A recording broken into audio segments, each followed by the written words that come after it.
Uncried tears. He heard me when I was unable to cry. The pain was too deep, the sorrow too nigh. He took me into his loving grace and wiped the tears that weren't on my face. He reached in my soul and held me tight, enabling me through another tearless night. He whispered, "I love you," as the pain filled my chest. "Soon," he said, "your sorrow will turn to happiness." He held me in his most loving arms, promising to free me from all harm. As the tears of my soul were dried from above, he whispered these words with undying love. "I count not just the tears that you cry, I count the ones held way deep inside." Soul child. You did not grow within my womb. We never shared a delivery room. Our lives were separate for so long, but the bond we share is ever strong. We do not share the same bloodline, but the ties of the heart forever bind. You and I, our souls are kin, not as known in the ways of men. We were joined together by God above. Our bond is tied with a knot of love. He has picked you as my family, a rose of love he gave to me. I hold you in my deepest place. There you fill the empty space. My gift to you is love forever, from the well of my soul, empty never. Joined as family forevermore, not through my womb, but through my door. Love. I had heard about it, thought I'd felt it so true, and knew I had found it when I met you. But I never realized what the word really meant, till years had gone by, with you my time spent. We're told of the laughter, the joy, and the bliss.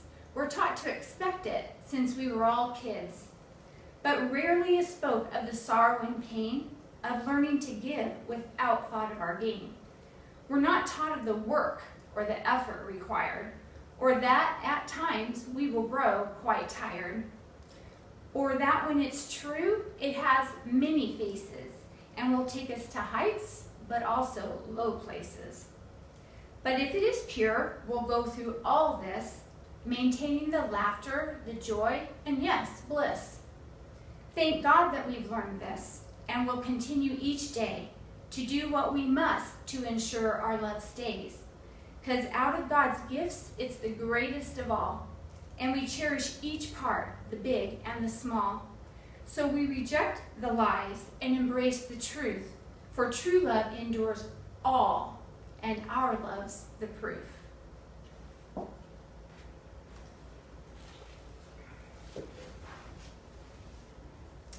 Hello, I'm Susanna Hunter, and I wrote all the poems that you have just heard, that I just read for you. And it's in my book that I published, Soul Sayings. And through a lot of effort, myself and several dear friends, we translated it into Spanish, and it is now also published in Poemas del Alma.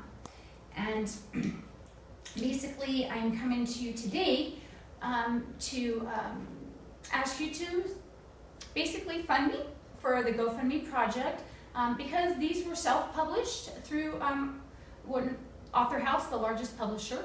And when you self-publish, it's great because you have all the control, you get the most profit out of it, so you can do the most good with your book, because I do use it for fundraising. The thing is that you also then are responsible for marketing your own book. And I've done that very grassroots from the beginning, and it's been around a long time. The English version Soul Sayings since 2006, Poemas del Alma for the last 3 years, I believe, 3 years if I remember right. And so at any rate, we really need help in getting this out there, because I've also made a nonprofit organization called Tongues of Fire Ministries. This December will be 4 years since Tongues of Fire Ministries has been an official 501c3 nonprofit. And as we say in the bylaws, its sole purpose is to raise funds for women and children in need. And I do need help in getting this out, because I do know I've learned what I've always secretly known, that I'm not Wonder Woman. I can't do these things all by myself. I've tried, and you know, it's very popular and it's done great. And but but really to be the assistance that it needs to be, we need friends and family to assist. So by the urging of my friends and others that have brought this to me, that it's time to ask for help for those of you out there, my friends and family and friends thereof. Now, I think it's important that you know my story. So honestly, I don't really want to share it, but I need to, so you know where I'm coming from with all of this. I think the story behind things typically is one of the important things. And that is that my story is similar to a lot of other people in a lot of ways, in that, definitely not born with a silver spoon in my mouth at all. And I had, my dad left when I was 5 or 6, and so, my mom raised us on welfare as a single mother and put myself through school. I did leave home late in life because I was taking care of my mom. She had a lot of problems. And so I put myself through school and graduated college, and my future looked bright. Unfortunately, I did, best way to say it, I married a nightmare. And so that was kind of a rough thing there, and I found myself biological clock ticking and such. I went ahead and had children, even though it was not, anyway, it wasn't good. So my children are the best things in my life. I'm very blessed to have them. And basically what happened was, just after I weaned my second child, my then husband sprung a surprise divorce and custody battle on us. And I know a lot of you know about that. And with that, things became quite a challenge. And because I left the workforce to be a stay-at-home mom, of course, at that point. And once you're out of the computer industry, which is what I had gone to school for, you don't just waltz back in. I tried. And yeah, it was 6 years out of the computer industry, out of the workforce. And I was actually told by a not so pleasant person that my resume, quote, is not worth the paper it's printed on. So that's kind of something to deal with there. And so I started over with remedial jobs in my early 40s. And as I'm sure a lot of you can testify, that's quite a challenge for anyone, especially for women.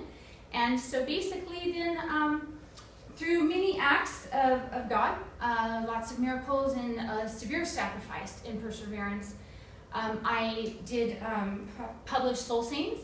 And I also, through a lot of work, I had a friend, she actually hand translated Soul Saints into the Spanish version, and then I typed it up with the Spanish software, and then another friend had donated, lots of hands involved. And so at any rate, so we have that as well. And then again, just by a series of miracles, got the nonprofit there. Because the thing is, when you've been through hell backwards in the dark, and honestly still going through it, the custody situation is not resolved. If you have any goodness in you at all, you want to help other people too. And I've been like a magnet for other people that have gone through it, especially the mothers. And I can't just, get things resolved for me and my children and then just move on.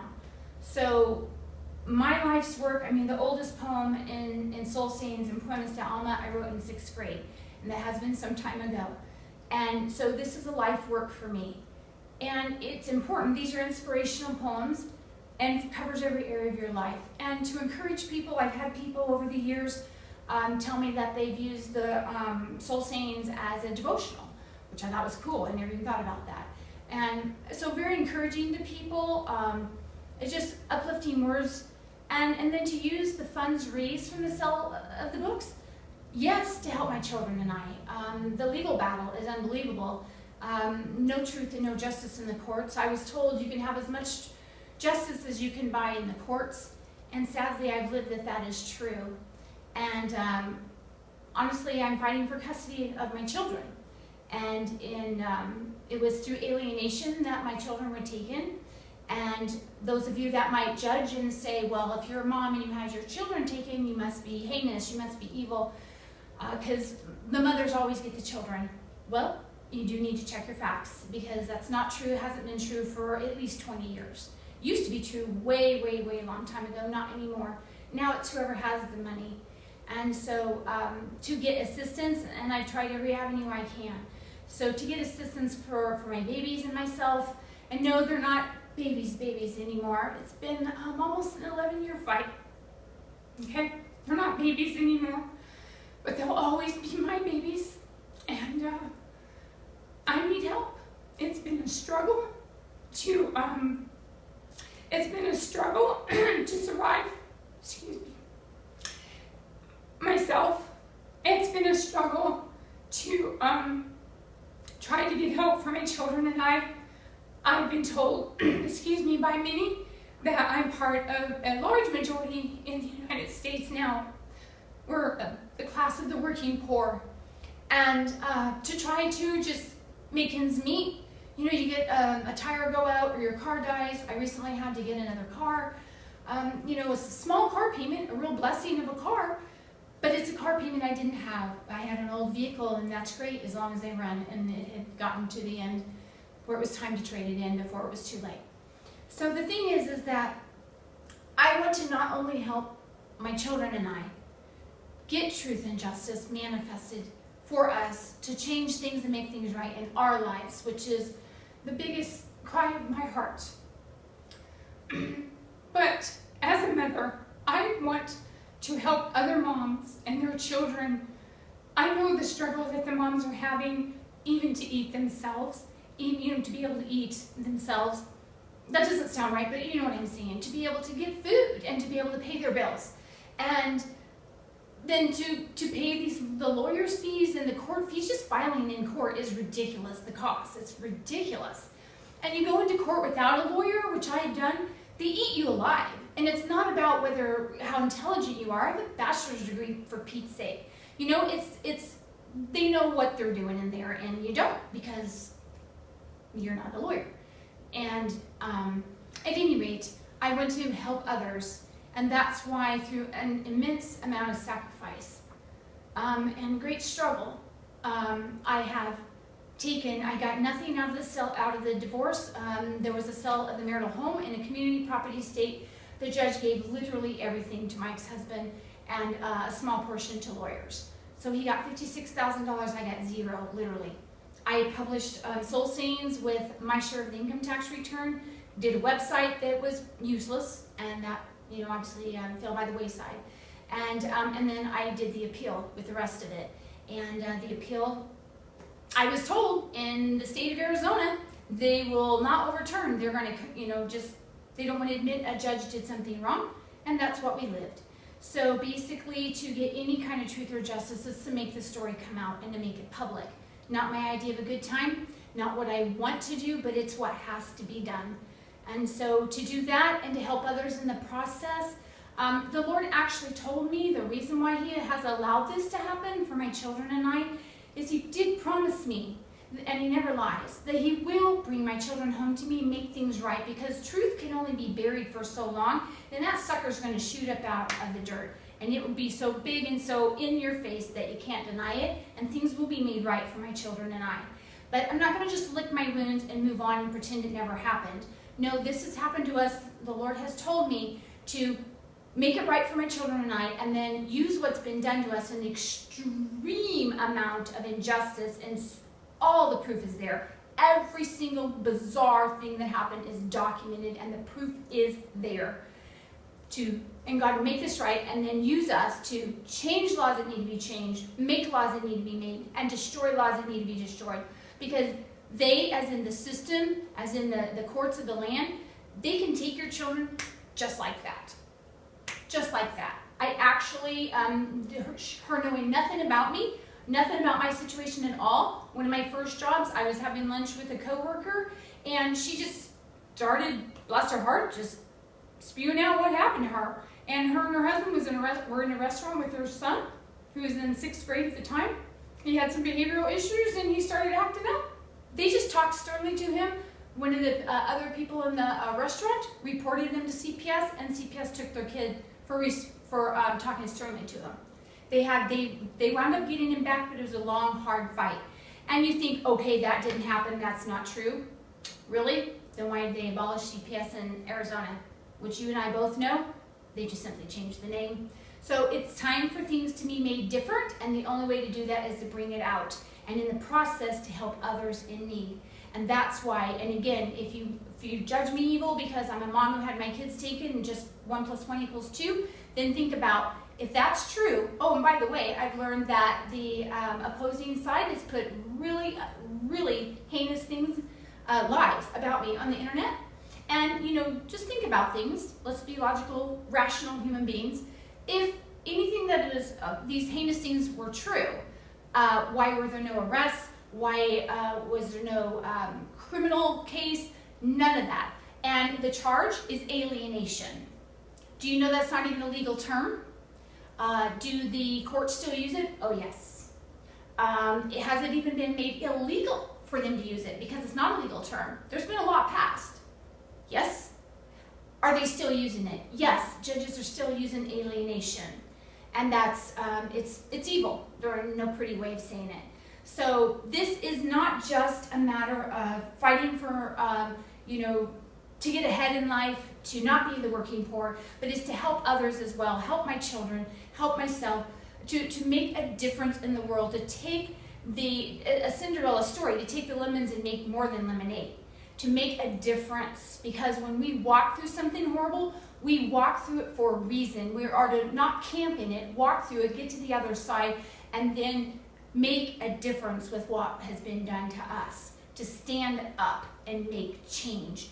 And so what I'm asking for the GoFundMe campaign is that the publishers, in order to, it's self-publishing, but nonetheless they have wonderful publishing marketing packages. And they started a minimum of $11,000 to get going, to really, truly market it in a very big way.